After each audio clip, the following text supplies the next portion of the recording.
7 ತಿಂಗಳ ಪಾಪುವಿಂದ ಹಿಡಿದು ಎಲ್ಲ ವಯಸ್ಸಿನ ಮಕ್ಕಳಿಗೂ ಮಾಡಿ ತಿನ್ನಿಸುವಂಥ ಒಂದು ಹೆಲ್ತಿ ವೆಯ್ಟ್ ಗೇನ್ ರೆಸಿಪಿನ ತಿಳಿಸ್ಕೊಡ್ತಾ ಇದ್ದೀನಿ.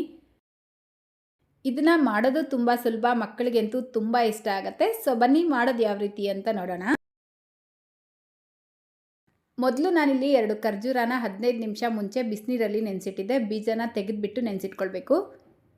ಈಗ ಒಂದು ಬಟ್ಲಿಗೆ 3 ಟೇಬಲ್ ಸ್ಪೂನ್ ಗಟ್ಟಿ ಅವಲಕ್ಕಿನ ಸೇರಿಸ್ಕೊಂಡು ಇದನ್ನು ನೀಟಾಗಿ ತೊಳೆದು 10 ನಿಮಿಷ ಮುಂಚೆ ನೆನೆಸಿಟ್ಕೊಳ್ಳಿ. ಗಟ್ಟಿ ಅವಲಕ್ಕಿಗೆ ಬದಲಾಗಿ ನೀವು ಪೇಪರ್ ಅವಲಕ್ಕಿ ಬೇಕಿದ್ರೂ ಉಪಯೋಗಿಸ್ಬೋದು. ಪೇಪರ್ ಅವಲಕ್ಕಿ ಉಪಯೋಗಿಸ್ತೀರಾ ಅಂದರೆ ಡೈರೆಕ್ಟಾಗೆ ತೊಳೆದ್ಬಿಟ್ಟು ಉಪಯೋಗಿಸ್ಬೋದು, ನೆನೆಸಿಡೋ ಅವಶ್ಯಕತೆ ಇಲ್ಲ.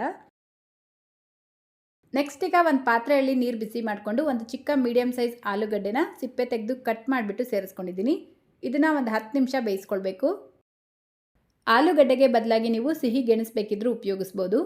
ನೋಡಿ, ಕರೆಕ್ಟಾಗಿ 10 ನಿಮಿಷಕ್ಕೆ ನಾವು ಸೇರಿಸಿರುವಂಥ ಆಲೂಗಡ್ಡೆ ಚೆನ್ನಾಗಿ ಬೆಂದಿರುತ್ತೆ.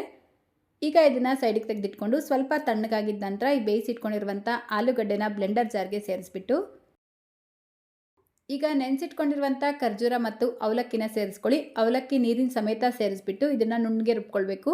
ನೋಡಿ, ಈ ರೀತಿ ಆದಷ್ಟು ನುಣ್ಣಗೆ ರುಬ್ಕೊಂಡು ಅದೇ ಪಾತ್ರೆಗೆ ಸೇರಿಸ್ಬಿಟ್ಟು ಮತ್ತೆ ಒಂದು 5 ನಿಮಿಷ ಇದನ್ನು ಗ್ಯಾಸ್ ಸ್ಟವ್ ಮೇಲೆ ಇಟ್ಟು ಮಿಕ್ಸ್ ಮಾಡ್ಕೊಳ್ತಾ ಬೇಯಿಸ್ಕೊಳ್ಬೇಕು. ನೋಡಿ, ಈ ಕನ್ಸಿಸ್ಟೆನ್ಸಿ ಇರಬೇಕಾದ್ರೆ ಆಫ್ ಮಾಡ್ಕೊಳ್ಬೋದು, ಅಥವಾ ಇನ್ನೂ ಒಂಚೂರು ಗಟ್ಟಿಯಾಗಿ ಬೇಕಿದ್ರೂ ಮಾಡ್ಕೊಳ್ಬೋದು.